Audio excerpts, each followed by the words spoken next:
provvedimento approvato oggi dal Consiglio prende atto di una serie di economie realizzate nel corso dell'esercizio 2017 per le spese appunto del Consiglio regionale. Sono poco più di 5 milioni di euro e quindi economie significa virtuosità nella gestione.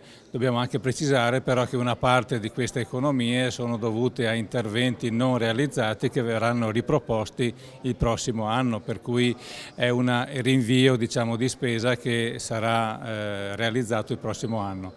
In questo lavoro ringraziamo comunque le strutture della gestione del Consiglio per questa virtuosità e prendiamo atto che il nostro Consiglio regionale dà un segnale concreto di efficienza ed efficacia dell'azione amministrativa. Sono 5 milioni di euro complessivamente, di cui metà appunto sono legate a interventi che verranno riproposti nel 2018 per quanto riguarda interventi di manutenzione, di revisione degli impianti che sono necessari per la messa a norma e di altri piccoli dettagli, insomma.